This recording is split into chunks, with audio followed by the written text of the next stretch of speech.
The NF Vadodara Navratri festival Navlakhi મેદાન ખાતે નવરાત્રી ગરબાનું ભૂમિપૂજન આજે કરવામાં આવ્યું। આગામી દિવસોમાં મા જગદંબાનો પર્વ નવરાત્રી શરૂ થવા જઈ રહ્યો છે, ત્યારે વડોદરા શહેરમાં વિવિધ જગ્યાઓ પર ગરબા આયોજકો દ્વારા ગરબાની તૈયારીઓની શરૂઆત કરી દેવામાં આવી છે।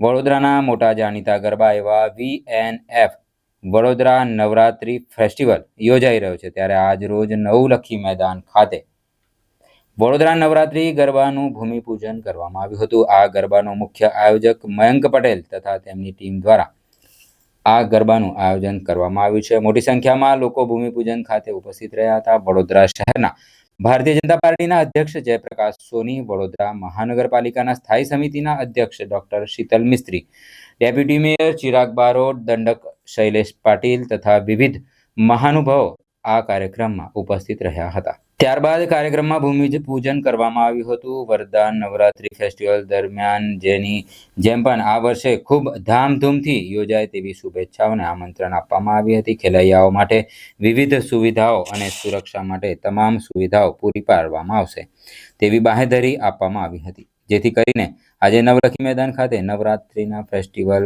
ભૂમિપૂજન કરવામાં આવ્યું હતું। આ આગામી 22 સપ્ટેમ્બરથી શરૂ થતી માં જગદંબાની આરાધનાનું મહાપર્વ એટલે નવરાત્રિની જે આ ગરબાનું આયોજન છે, ખાસ કરીને આપ સર્વે તમામ વાકેફ છો। વડોદરાના ગરબા અને વડોદરાની નવરાત્રી વિશ્વ ફલક ઉપર એક અલગ મુકામ કાયમ કરેલું છે। વડોદરાના ગરબાને યુનેસ્કો દ્વારા હેરિટેજમાં સ્થાન આપવામાં આવ્યું છે અને જાણે કે જે રીતે નવરાત્રીનો ઉત્સવ છે એ વડોદરા માટે મહત્વનું થઈ જાય છે। બીજા તમામ ઉત્સવોમાં વડોદરાની પ્રજા ઉત્સવ પ્રિય તો છે જ, પણ નવરાત્રીની વાત આવે ત્યારે કંઈક અલગ પ્રકારનો એક માહોલ અને જે હર્ષોલ્લાસથી ઉજવણી થાય છે। ત્યારે એવા પ્રસંગે આજ રોજ વડોદરા નવરાત્રી ફેસ્ટિવલના આ ગરબાનું ભવ્ય આયોજનની શુભારંભ કર્યો છે। ભૂમિપૂજન દ્વારા મા જગદંબાને પ્રાર્થના કરી અને આ આયોજન ખૂબ સફળ રહે, સુરક્ષિત રહે, કોઈ પણ જાતના અનિચ્છનીય બનાવ બને નહીં અને સંપૂર્ણ સુરક્ષિત અને ભક્તિમય વાતાવરણમાં આ નવરાત્રીની ઉજવણી થાય એ માટે આજે શુભારંભ છે। પાસ માટે ઓનલાઈન તથા આજરોજથી છેલ્લા 2 દિવસથી ઓફલાઈન પણ વ્યવસ્થા કરવામાં આવી છે અને અમારા દ્વારા દર વખતે જેમ જાણો છો કે એકદમ જ વ્યાજબી ભાવે પાસનું વિતરણ થાય છે। બહેનો માટે માત્ર 400 રૂપિયામાં સિઝન પાસ આપવામાં આવે છે અને જે દીકરાઓ છે, ભાઈઓ છે, એમના માટે 2500 છે અને જે સ્ટુડન્ટ છે એના માટે માત્ર 2100 રૂપિયામાં પાસ અમારા દ્વારા આપવામાં આવે છે અને તમામ પાસ હોલ્ડરો પાસ લેવા ઈચ્છતા લોકો માટે ઓનલાઈન વેબસાઇટ દ્વારા તથા ઓફલાઈન 3 સેન્ટરો ખોલવામાં આવ્યા છે, ત્યાંથી પાસ વીએનએફ વડોદરા નવરાત્રી ફેસ્ટિવલ 1916થી શરૂ થયેલું, 2016થી અને આજે 10મું વર્ષ છે। આ જે ગ્રાઉન્ડ છે એ ગ્રાઉન્ડમાં છેલ્લા ઘણા સમયથી આ ગરબા થાય છે અને વડોદરા શહેરમાં જે 3-4 મોટા ગરબા છે એમાં ગરબાનું સ્થાન મળેલું છે। ભાવિક ભક્તો જે પણ